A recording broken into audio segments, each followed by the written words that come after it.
If your blood sugar is highest in the morning, stop. Before you eat anything, just notice what's happening here. You went 7, maybe 8 hours without eating a single thing. No carbs, no sugar, nothing. And somehow your blood sugar went up. That doesn't make sense on the surface. And yet, it's happening to millions of people every single morning. People who are eating less, exercising more, cutting carbs, and still watching their numbers climb. Still waking up tired, still feeling like their body is working against them no matter what they do. And here's the part that almost nobody is talking about. In long-term research, people with higher levels of one specific mineral had up to a 71% lower risk of developing insulin resistance. Same food, same lifestyle, completely different metabolic outcome. And most people have never once considered this mineral as part of the picture. Most doctors don't test for it. Most health programs don't mention it. And yet the evidence has been building for decades. So if you've been doing everything right and still not seeing results, stay with me because what I'm about to share might be the piece you've been missing the entire time. And I want you to watch this all the way through because the most important part, the part that explains why nothing you've tried so far has fully worked, that comes at the end. I'm Dr. Megan Foster. I've spent over 2 decades working specifically in metabolic health and insulin resistance. I've worked with patients who have tried every diet, every supplement, every protocol, and still struggled. And over again, I kept seeing the same pattern, the same overlooked factor showing up in their blood work, in their symptoms, in their history, and it kept pointing to the same mineral. Before we go any further, I want to say something clearly, something that goes against a lot of what you've probably been told. Insulin resistance is not primarily caused by carbs. I know that sounds controversial, but hear me out. Carbs expose the problem. They don't create it. When a system is working properly, your body handles carbohydrates efficiently. It signals, it responds, it clears glucose from the blood, and you feel fine. The real issue is when your body loses the ability to do that, when the internal system that processes energy breaks down. And one of the most common, most overlooked reasons that breakdown happens is a mineral deficiency that most people are completely unaware of. Think back for a moment. There was probably a time in your life, maybe 10 years ago, maybe 20, when you could eat bread, rice, pasta, fruit, and nothing really happened. No crash afterward, no brain fog, no fatigue, no stubborn weight that wouldn't come off. No matter what you did, you felt fine. Your body just handled it. Now you eat those same foods and something feels off. Your energy drops, your focus disappears, you feel heavy and slow, and it seems like no matter how carefully you eat, your body just doesn't respond the same way it used to. That shift didn't happen randomly. And here's the most important thing I want you to hear right now. This is not just aging. This is not permanent. Your body didn't just decide to stop working. Something changed in the internal system that regulates how energy is processed and that something can be identified. And when you understand it, you can actually start to change the direction you're heading. Now, I want to ask you something before we get into the 5 mechanisms I'm walking you through today. Have you noticed your body reacting differently to carbohydrates than it used to?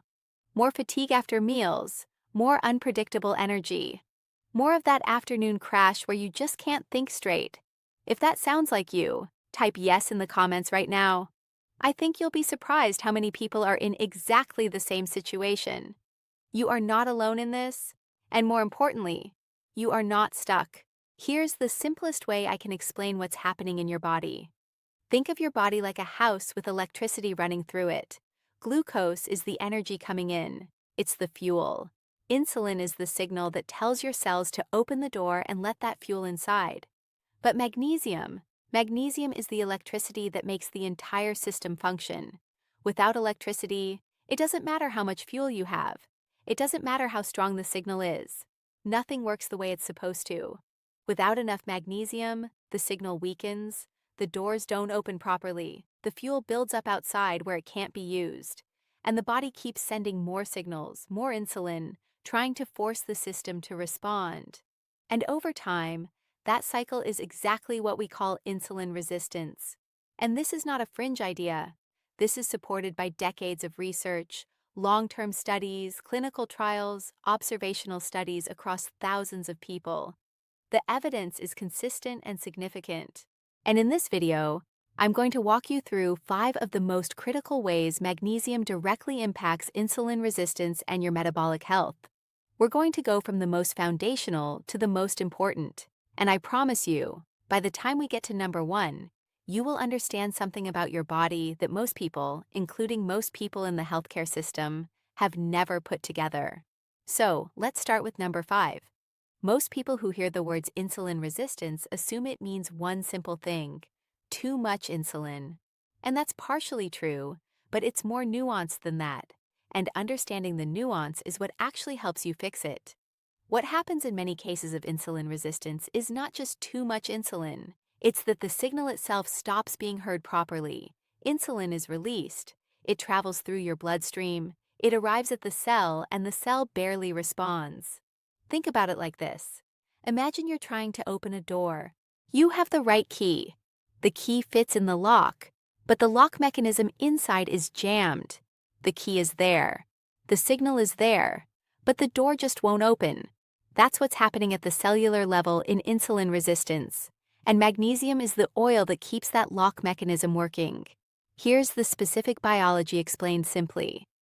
When insulin arrives at a cell, it connects to a receptor, like a keyhole on the outside of the door. That connection triggers a chain reaction inside the cell that eventually opens special channels and lets glucose in. Magnesium is required for that chain reaction to happen properly. Without it, the reaction stalls. The chain doesn't complete. Glucose can't enter, and blood sugar stays elevated even though insulin is present. Multiple well-designed studies have shown that when people increase their magnesium intake, insulin sensitivity improves measurably, even without significant changes to diet, exercise, or other medications. That's not a small finding. That's telling us that the mineral itself is directly influencing how responsive cells are to insulin. It's telling us that for many people, the problem isn't what they're eating. It's that the mechanism that processes what they eat is impaired. And magnesium is one of the primary things that keeps that mechanism functioning. This is also why so many people who cut carbs feel better initially, but then plateau. They reduce the glucose load coming in, which temporarily reduces the strain on a broken system. But the system is still broken. The underlying signaling problem is still there. The lock is still jammed, and over time the body finds new ways to compensate, and symptoms come back because you never fix the actual problem. Now I want to briefly mention something about the research here because I think it's important for you to understand how solid this evidence actually is.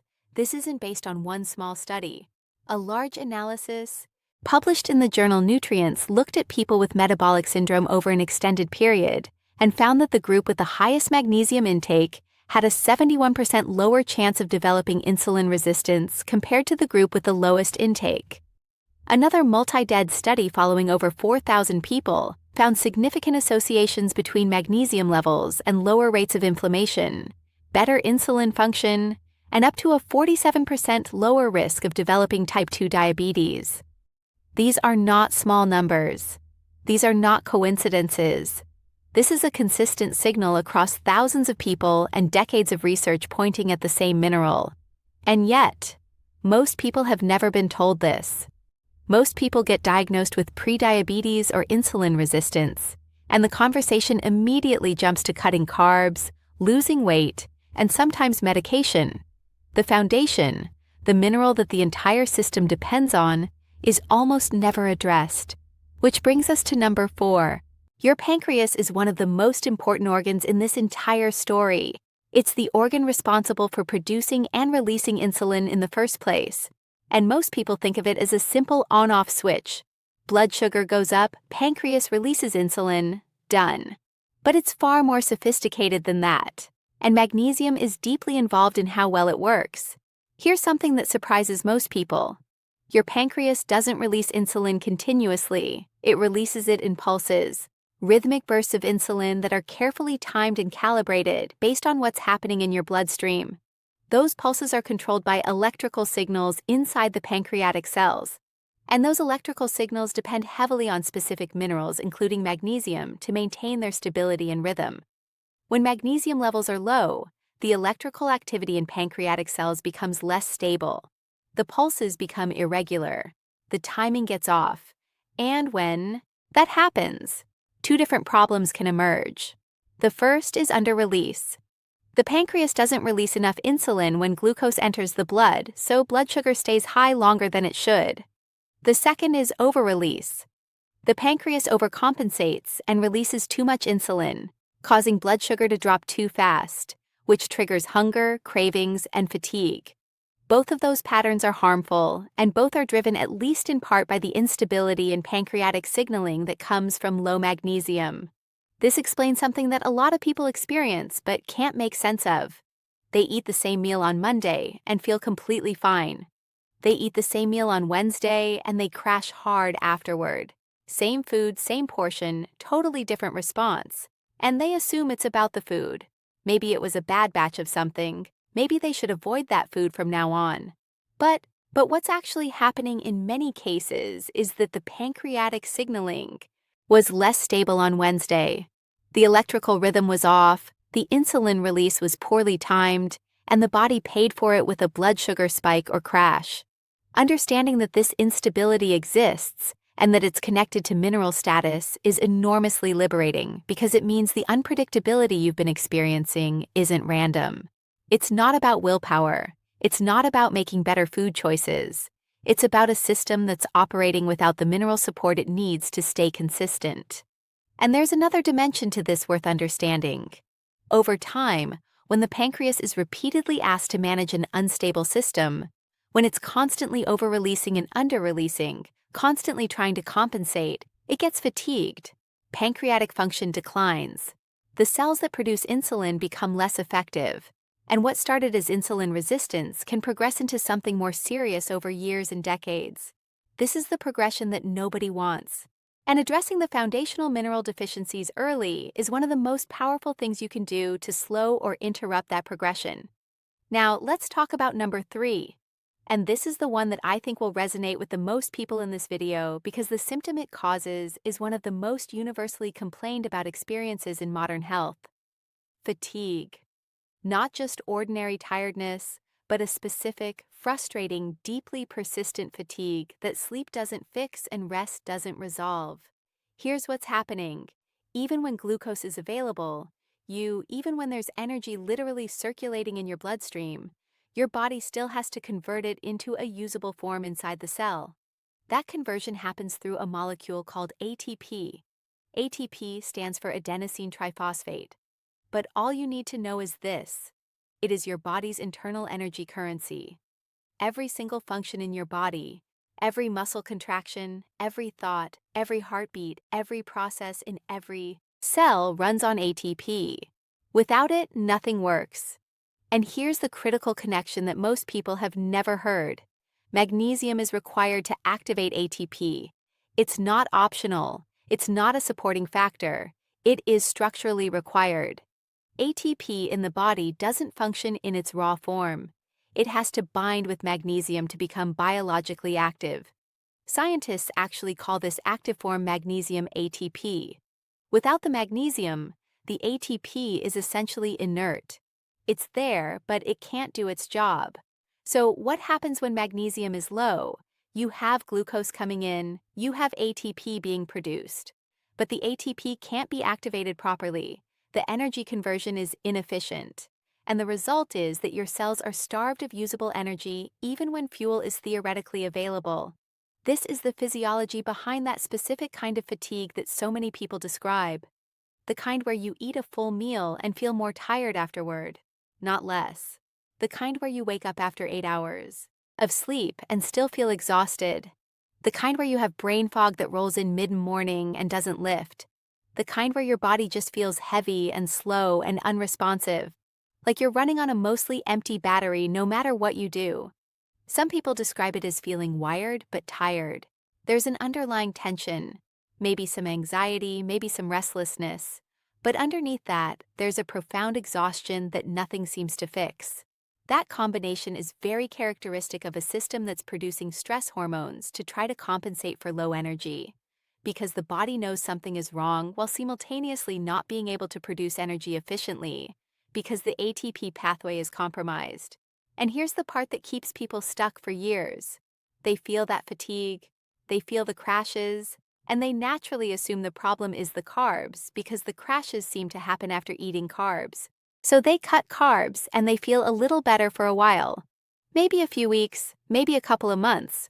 But then the fatigue comes back because removing carbs reduced the demand on a broken system, but it didn't fix the system. The ATP pathway is still compromised. The energy conversion is still inefficient, and the body will find a way to make you feel that the fix isn't less fuel. The fix is restoring the system's ability to use the fuel it gets. Now, let's talk about something that connects two of the most commonly discussed topics in metabolic health and explains why so many people are wasting money on supplements that simply aren't doing what they're supposed to. This is number 2, and this is about vitamin D. If you follow health content at all, you've heard about vitamin D. You know it's important. You've probably been told your levels are low because vitamin D deficiency is extraordinarily common, affecting an estimated 1 billion people worldwide. You may have started taking a vitamin D supplement, and if you're like most people, you probably didn't feel dramatically different after a few weeks or months. Here's the explanation that nobody gives you. Your body cannot use vitamin D in the form you consume it or absorb it from sunlight. It exists in an inactive form before it can do anything. Before it can influence insulin sensitivity, immune function, bone health, or any of the dozens of processes it's involved in, it has to be converted, activated. And that activation process happens in 2 stages, first in the liver and then in the kidneys. And both of those conversion steps require magnesium as a coactor. A coactor is essentially an ingredient the process cannot happen without. So here's what happens when you take vitamin D, but you're low in magnesium. The vitamin D comes in, it goes to the liver. The enzyme that should convert it is waiting, but that enzyme requires magnesium to function. If magnesium isn't there in adequate amounts, the conversion is sluggish or incomplete. You end up with vitamin D sitting in an unusable form in your bloodstream. Your blood test might even show that your vitamin D levels are normal or improving, because the test measures total vitamin D, not activated vitamin D, but you're not feeling the benefit because the active usable form never got produced properly. And it goes further than that. There's actually a 2-way relationship between magnesium and vitamin D that creates a problematic cycle. When vitamin D is very low, the body tries to compensate in ways that increase the demand for magnesium, meaning low vitamin D makes you burn through magnesium faster, and low magnesium prevents vitamin D from activating. So you end up in a loop where both are low and each one is making the other worse. Clinical research has confirmed this relationship explicitly.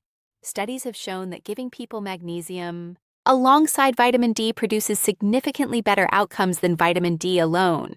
The vitamin D activates more completely. Insulin sensitivity improves more. Inflammation markers drop more because the 2 nutrients are working together the way they're supposed to. This has enormous practical implications. If you are taking vitamin D right now, risk cursant, and especially if you're not feeling a significant benefit from it, there's a very strong chance that low magnesium is the reason.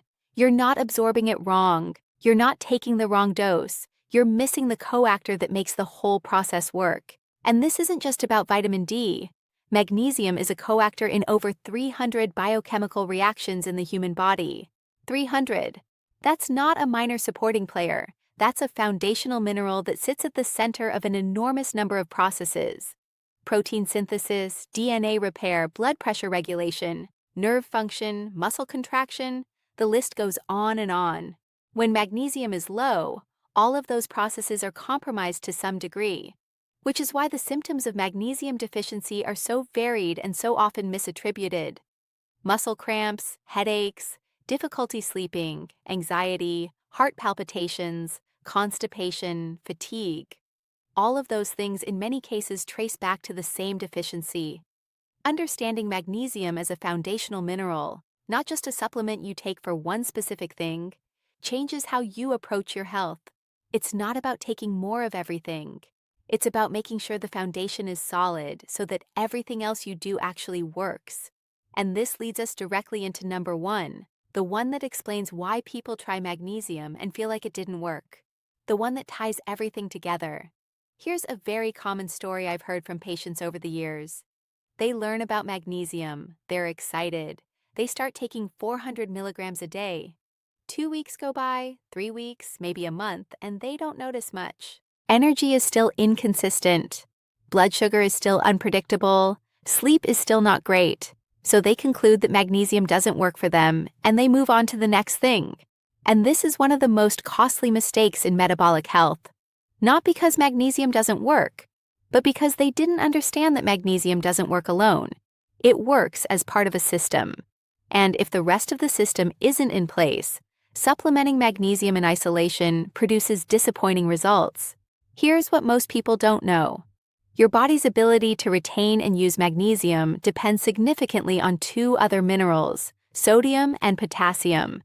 These three minerals are part of the same electrolyte system. They influence each other's absorption, retention, and cellular function constantly, and when one of them is off, the others are affected. Let's start with sodium. Most people trying to improve their metabolic health are reducing sodium, cutting out processed foods, eating cleaner, sometimes following low-carb or ketogenic diets. And in many ways, those are positive changes. But here's the consequence that almost nobody warns you about. When sodium levels drop significantly, as they do on very low-carb diets or extended fasting, your kidneys respond by excreting more magnesium. The kidneys have a regulatory system that links sodium and magnesium retention. When one goes down, the other tends to follow. So, the very diets and lifestyle changes that people pursue to improve their metabolic health are simultaneously accelerating magnesium loss. You're eating cleaner, you're supplementing magnesium, and your kidneys are flushing it out faster than you can replace it. Now, potassium. Potassium and magnesium have an intimate relationship inside the cell. They work together to maintain what's called the membrane potential, the electrical charge that every cell maintains across its membrane. This charge is what allows cells to communicate to respond to signals to do their jobs. Magnesium helps regulate how potassium moves in and out of the cell. And when potassium is low, the cell's ability to use magnesium effectively is compromised. The two are so closely linked that in clinical medicine, it's nearly impossible to correct low potassium without also correcting low magnesium first. They restore together, or they don't restore at all. So think about what this means for someone who is eating a typical modern diet, especially a diet focused on cutting carbs or reducing calories. They are simultaneously losing magnesium through dietary insufficiency. They are losing magnesium through the kidneys because sodium is low. They are struggling to use the magnesium they do have because potassium is depleted. And then they supplement magnesium in isolation and wonder why nothing changes. The body is not a collection of individual nutrients, it's a system. And you cannot fix one part of a system in isolation when multiple parts are compromised. This is also why the symptoms of magnesium deficiency so often overlap with symptoms of potassium and sodium deficiency, muscle cramps, fatigue, heart rhythm irregularities, headaches, poor sleep. They share these symptoms because they share the same biological pathways. Addressing only one while ignoring the others leaves the system in a state of partial repair. Better in some ways, but still not functioning the way it should. Now, let me walk you through something that I think is one of the most fascinating and underappreciated aspects of magnesium deficiency, which is how it connects to chronic stress and the stress hormone cortisol. Because this explains something that a huge number of people experience, but can never quite explain. Cortisol is your primary stress hormone. When you're under stress, whether it's emotional stress, physical stress, poor sleep, or even the metabolic stress of unstable blood sugar, your adrenal glands release cortisol. And cortisol does several things in response to that stress. One of the things it does is trigger the release of magnesium from the cells. The magnesium moves into the bloodstream, and from there it gets excreted through the kidneys. So every time your body experiences a stress response, you lose magnesium. And here's where it becomes a vicious cycle. Low magnesium makes your stress response more sensitive. Research has shown that when magnesium is deficient, The adrenal glands release more cortisol in response to the same stressor. You react more strongly to stress, which causes you to lose more magnesium, which makes you react even more strongly to the next stressor. The cycle feeds itself. And here's the connection back to blood sugar and insulin resistance. Cortisol directly raises blood sugar. It's one of cortisol's primary functions. It mobilizes glucose from storage to give you energy to deal with the perceived threat. So if you're in a chronic cycle of low magnesium and elevated stress response, your cortisol is chronically elevated to some degree. And that chronically elevated cortisol is chronically pushing your blood sugar up, even while you sleep, which is exactly why so many people wake up with elevated morning blood sugar that they can't explain. This is the mechanism behind what doctors call the dawn phenomenon, the tendency for blood sugar to rise in the early morning hours even without eating. Cortisol naturally rises in the early morning to wake the body up, but in someone with low magnesium and a sensitized stress response, that cortisol surge is stronger than it should be. It releases more glucose and blood sugar climbs. Understanding this cycle, stress, cortisol, magnesium loss, more stress sensitivity, more cortisol, more blood sugar gives you a completely different view of what's happening. It's not just about diet. It's not just about carbs. It's about a hormonal and mineral system that has gotten into a feedback loop it can't break out of on its own. And magnesium is one of the most direct ways to interrupt that loop. When magnesium is restored, the stress response becomes less reactive. Cortisol output is better regulated. Blood sugar fluctuations smooth out. Sleep quality improves because cortisol at night is one of the most common reasons people can't sleep deeply. And the whole downstream cascade that disrupts insulin signaling begins to settle. Let me also talk about something that doesn't get enough attention, the gut connection. Because your gut plays a much larger role in insulin resistance and magnesium status than most people realize, your gut microbiome, the community of bacteria and other microorganisms living in your digestive system, directly influences how well you absorb nutrients, including magnesium. The state of your gut lining affects how efficiently minerals move from the food you eat into your bloodstream. And the bacteria in your gut produce compounds that influence insulin sensitivity, inflammation, and even how the pancreas functions. When the gut is inflamed, which is extremely common on modern diets high in processed foods, low in fiber, and disrupted by stress, magnesium absorption drops. The gut lining becomes less effective at pulling minerals from food. The bacteria that help with absorption become less active, and you end up in a situation where even if you're eating magnesium-rich foods, your body isn't absorbing them efficiently.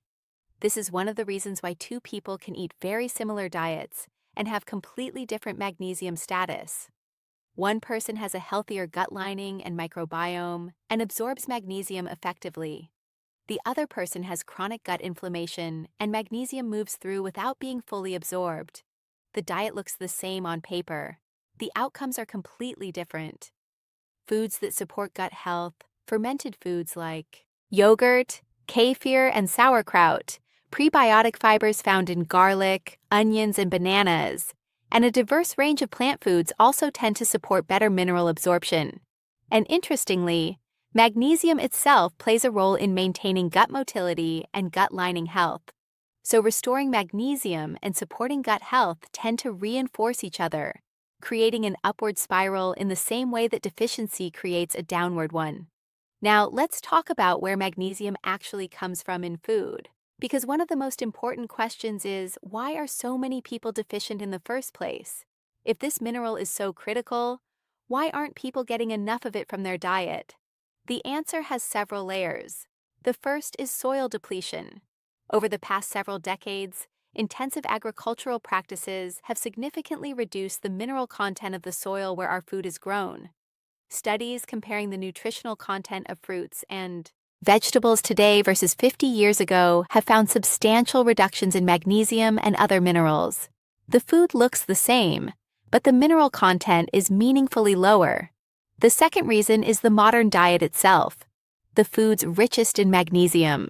Dark leafy greens like spinach and Swiss chard, pumpkin seeds, almonds, cashews, black beans, edamame, whole grains. Dark chocolate are not the foods that make up the bulk of most people's diets. The foods that dominate modern eating, processed grains, refined sugars, fast food, packaged snacks, are almost entirely stripped of magnesium during processing. The third reason is the lifestyle factors we've already discussed. Diuretics like caffeine and alcohol that increase magnesium excretion, low-sodium diets that cause renal magnesium wasting, high stress that triggers magnesium loss, and gut issues that reduce absorption. Put all of that together, and you have a population that is consuming less magnesium than ever from food, absorbing less of what they consume due to gut issues, and losing more of what they absorb due to stress, medications, and dietary patterns. The result is that estimates suggest somewhere between 50% and 80% of adults in Western countries are not getting adequate magnesium. That is not a small minority. That is the majority of people, and most of those people have no idea because magnesium deficiency doesn't show up on standard blood tests. A regular blood test measures magnesium in the serum, the liquid part of the blood. But only about 1% of the body's magnesium is in the blood. The vast majority is inside cells and in bones. So your serum magnesium can appear normal while your cellular magnesium is genuinely depleted. You can be functionally deficient with a normal blood test result, which is why most doctors miss it and why most people never know. Let's also talk about magnesium and sleep, because the relationship here is more important than most people realize. And poor sleep is one of the most powerful drivers of insulin resistance that exists. When you sleep poorly, when you get fewer than 7 hours, or when your sleep is fragmented and shallow, your body's insulin sensitivity drops significantly, sometimes by as much as 30% after just a few nights. That's enormous. Your body's ability to handle glucose is dramatically impaired by poor sleep. Blood sugar becomes harder to regulate. Cravings for high-calorie foods increase, and the hormonal signals that normally tell you when you're full stop working properly. Magnesium is directly involved in the quality of sleep in several ways. It activates the parasympathetic nervous system, the rest and recovery system, and helps quiet the fight-or-flight response that keeps people lying awake with racing thoughts. It regulates the activity of GABA, a brain chemical that is fundamentally involved in calming nervous system activity and promoting deep, restful sleep. And it influences the production of melatonin, the hormone that sets your sleep-wake cycle. When magnesium is low, GABA activity drops. The parasympathetic system can't fully engage. The stress response stays partially activated even at night. Cortisol doesn't drop as fully as it should, and the result is sleep that feels lighter, less restorative, easier to disrupt. People wake at 2 a.m. and can't get back to sleep. People feel like they dreamed all night and never went deep. People wake up already tired before the day has even started. And then that poor sleep makes insulin resistance worse the next day, which causes blood sugar fluctuations, which stress the body, which disrupts sleep again the following night. It becomes a cycle that's very hard to break when you don't address the underlying mineral deficiency driving it. One of the most commonly reported experiences when people restore their magnesium, especially when they take it in the evening, is improved sleep quality. Deeper sleep, easier time falling asleep, waking up feeling more rested, and from that improved sleep, the next day's blood sugar regulation tends to be better. Energy is more stable, cravings are less intense, the positive effects compound. Now, I want to spend some time talking about a population that is particularly vulnerable to magnesium deficiency and its metabolic consequences, and that's people who have been dieting for a long time. Chronic dieters, people who have spent years cutting calories, going through cycles of restriction and weight regain, trying different dietary approaches. Long-term caloric restriction depletes magnesium. Very low-calorie diets provide less magnesium from food. The metabolic stress of chronic restriction increases cortisol, which, as we discussed, increases magnesium excretion, and the restriction and regain cycle creates a pattern of chronic stress that keeps the cortisol-magnesium depletion loop active almost continuously.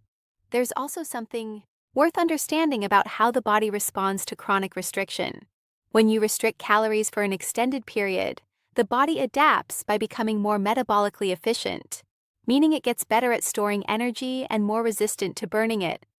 This adaptation involves changes in insulin signaling, changes in thyroid function, and changes in muscle tissue that collectively make it harder to lose weight and easier to gain it. And magnesium is involved in several of these adaptive processes. People who have dieted for years often find that they need fewer and fewer calories to maintain their weight, and that even moderate amounts of carbohydrates cause significant weight gain or blood sugar issues. This is not a personal failing. This is a physiological adaptation to chronic restriction, and restoring the mineral balance, including magnesium, is often one of the first steps toward helping the body trust that it's not in a state of deprivation, which is what allows the metabolic rate to gradually normalize. Let me also touch on something that is particularly relevant for older adults, because the relationship between magnesium and aging is significant and worth understanding. As we age, several things change in how the body manages magnesium. The gut becomes less efficient at absorbing it. The kidneys become less efficient at retaining it. Older adults tend to eat less overall, which reduces dietary intake. And many medications commonly prescribed to older adults, diuretics for blood pressure, proton pump inhibitors for reflux, certain antibiotics, further deplete magnesium. At the same time, the consequences of magnesium deficiency become more significant with age. Bone density is affected because magnesium is essential for calcium metabolism and bone formation. Cardiovascular risk increases because magnesium is critical for maintaining healthy blood pressure and heart rhythm. Cognitive function declines more rapidly because magnesium plays a key role in the signaling between brain cells. And insulin resistance tends to worsen because the entire pancreatic and cellular signaling system that magnesium supports becomes less robust with age. This means that for older adults, ensuring adequate magnesium is not just about metabolic health, it's about maintaining function across multiple systems simultaneously. And given that deficiency is so common and so underdiagnosed in this population, it's one of the most impactful and underutilized interventions available. Now, let me talk about what choosing the right form of magnesium actually means. Because not all magnesium supplements are created equal, and taking the wrong form can mean getting very little benefit while experiencing uncomfortable side effects. The most important thing to understand is that magnesium supplements come in different chemical forms, magnesium bound to different molecules, and these forms vary significantly in how well they're absorbed and how they affect the body. Magnesium oxide is the most common and least expensive form. It's what you'll find in many drugstore multivitamins and cheap supplements. It has very low absorption. Studies suggest only about 4% of the magnesium and magnesium oxide actually makes it into the bloodstream. The rest passes through the gut, which is why it has a strong laxative effect. If you've tried magnesium before and experienced significant digestive issues, there's a good chance this is the form you are taking. Magnesium glycinate is bound to glycine, an amino acid. It absorbs much more efficiently than oxide, and it's very gentle on the digestive system. Glycine itself also has calming properties, which makes magnesium glycinate particularly useful for people dealing with sleep issues, anxiety, or stress-related symptoms. This is one of the most commonly recommended forms for general metabolic and neurological support. Magnesium malate is bound to malic acid, which is involved in the same energy production pathways we discussed earlier, the ones that depend on magnesium to function.